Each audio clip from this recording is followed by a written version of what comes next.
So we're going to talk about martial arts recovery, how to get stronger, how to actually improve your performance. This video is brought to you by Puffco's TerraPipe. This is not me selling it, but when I was making the script, it actually made me come across some very insightful stuff. So let's kind of talk about it. So I went to, of course, we're going to have some B-rolls of me at an event. I love going to these events. They always make me realize how important the smoking aspect of this thing is. And let me go into it because I already know, I just see it now. Some people's gonna be like, oh my god, you're talking about it again, what about the children? And let me kind of break it down, because the more I talk about this stuff right here, I talk about just smoking in general, I come up with better scientific backed, like, basically data. But what I want to first talk about is martial arts recovery.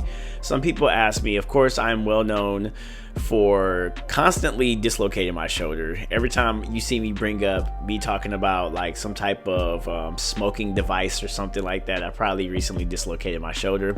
Luckily, this is not one of those moments. But first, let me explain to you guys something that a lot of people don't talk about, martial artists. People ask me all the time. They see me train all day. I wake up at like 5 a.m. in the morning. I'll go to the gym, the public gym. I'll work out my shoulder. I've actually finally started figuring out ways of bending it in certain ways so it could withstand and build the stabilizer muscles. And then I'll go to Muay Thai practice and train with either my good coach, my handsome coach, Johnny Too Nice, or the little not the little, she's actually really strong as hell, but the world famous Jackie Buntan. I work with them during the morning, and then after that I'll go back to the gym. I'll work out once again, and then I'll go to jiu-jitsu, and then I'll probably work out again at night. So people were asking me, well, Smitty, how in the world are you able to constantly train like this and at it like every single day actually, and you never seem to get tired? You constantly, it looks like you're getting better and better every day. Well, there's a few things that people aren't talking about, which is it's basically health. Like, how do I say this? You have nutrition, you have hydration, you have supplementation, and you have rest and recovery. Those are like the 5 things that I could say that I've recognized ever since I dislocated my shoulder. I have realized like every day for me is a fight. So you have to make sure that you are blessed. And to me, the formula to be blessed is preparation plus luck, or plus a blessing equals good opportunity. So to me, I know I can control my preparation, and luck is either circumstance or the blessing is God. But I know my preparation needs to be intact. So number one, we're not going to go too deep into it. If you guys want me to make a full video talking about this, I will. But what you eat, your nutrition, is very, very important. I believe that there's 2 types of nutrition. You have solids, like your whole food nutrition, and you have liquid nutrition. One day I'll probably go much deeper and show you guys exactly, but I'm just giving you guys a really brief overview. Then you have, so I just explained the nutrition, which is 2 types to me. You have solids and you have liquids.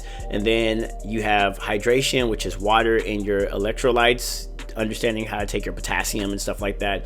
Your supplementation also is really, really key. Your vitamins. Are you taking vitamins? A lot of people don't take vitamins. And are you taking your protein shakes?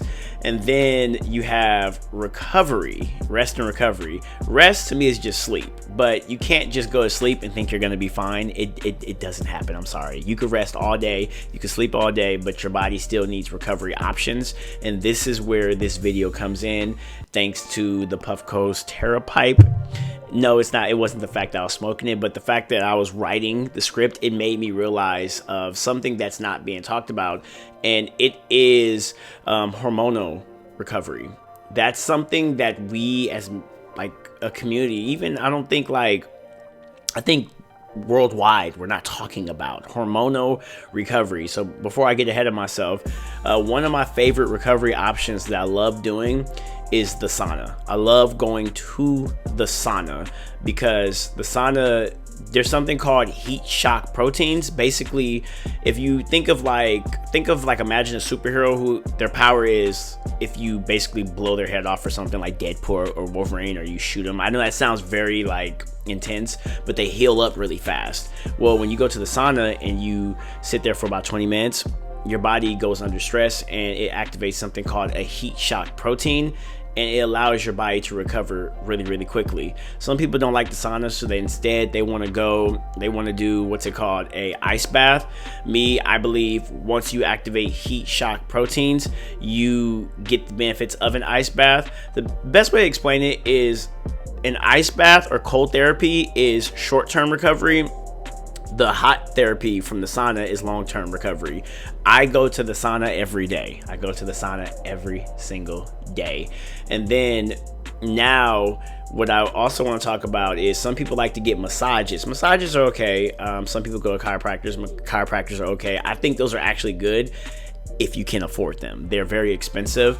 So now we come into one of the hidden aspects that a lot of people hate, and that's the smoking aspect that I am bringing up, and I constantly keep bringing up to a lot of people. Now, let me get this straight. You know, if there's kids watching and you want to be like Smitty, maybe I inspire you, or maybe there's other people watching, let me explain this properly. You need to understand moderation, okay? That's a key word. Look it up, moderation. If I go into the sauna and I sit in the sauna for 40 minutes, I'm going to pass out and die, okay? If I sit in a ice bath for too long, right, you're going to get frostbite and your hand's going to fall off, okay? If I go, let's say, if you get massaged too long, instead of it being good for you and feels good, you're going to be sore the next day as if someone beat you up. If you go to a chiropractor and they bend your arm, you might actually get injured. It might be diminishing returns. So if you smoke too much, you will be lazy. If you smoke too much, all of the stuff that everybody talks about, yes, that can happen. So what I'm saying is you need to smoke moderately. This is not something you should just be like, oh, Smitty said, like, do X, Y, and Z and I'm gonna be okay. No. If you do too much of anything, okay, then you get diminishing returns. So I need to, that's definitely a disclaimer. I'm not telling you guys this is the end all be all. This is just one piece of the puzzle, okay? So now let me continue with this that I'm about to explain. What I've recognized is the same thing that getting a massage or going to a chiropractor does. I believe smoking the green, I believe it does that inside of your body, okay? And one thing that we're not talking about is something called hormonal recovery. I am a nerd and I have been studying this a lot by myself, just constantly trying to get my body to look better and be better and perform better. But I started learning about cortisol level. Basically, when I started, as you can see, I'm bald.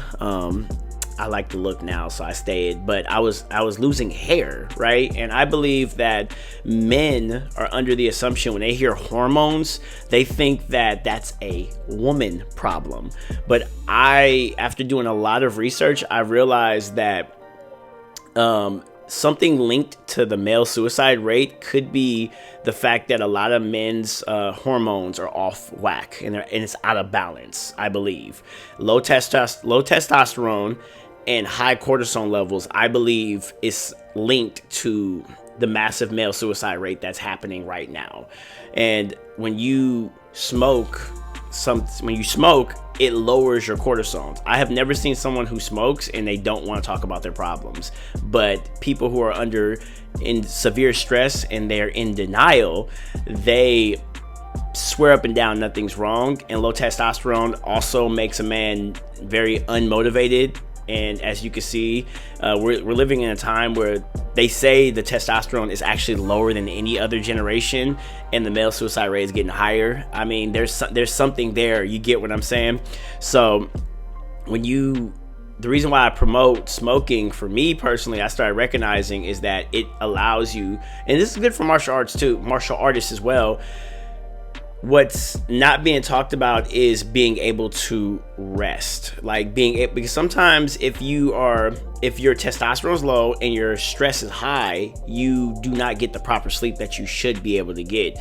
You could probably even go to bed early and you still do not get you don't go into the deep sleep that you need. So this is something I just wanted to bring this up. I had actually a much better script that I was writing, but when I started recognizing that we are not talking about hormonal levels, it's not just a woman thing, it's a male thing as well. And we as martial artists don't talk about hormonal recovery. I wanted to make this video as quickly as possible. So it's kind of all over the place, but I want you guys to understand that I'm not saying, hey, go buy a TerraPipe. I'm not saying go do that. It's gonna fix everything. I'm not telling you that. You have your nutrition, which is 2 types. You have your hydration, you have your supplementation. Did you take your vitamins? Are you taking protein? And then you have your rest. Are you getting the proper adequate amount of sleep? And then you have your recovery. Are you, after training, are you going to the sauna? Are you going to the ice bath? And are you watching what you intake in your body, your hormones? Are you paying attention to your hormones? Because also high cortisol, high stress, you lose your hair. And that's what made me start recognizing that men actually, like, hormones is actually a big thing for men too. When I started losing my hair from high stress, I'm not stressing as much as I used to. Now that I understand what's going on, I'm eating properly and stuff like that. But hormonal recovery, it's much more important that we are actually taking it in account for. So thank you, Puffco, for making me think of. I was just gonna promote it, but then when I started breaking everything down, I was like, oh my gosh, no one's talking about this. I wish I understood this, because some of you guys, specifically men as well, you might just have a problem where your hormones is just out of whack. You know, it's not just a woman thing. And ladies too, I'm not a woman, so I can't fully speak for women, but I do understand that, and there's a lot of women who women understand hormones better than us, okay? So I'm gonna stop right there. And I think this is something that I'm gonna talk more about in the future. And yeah, that's it.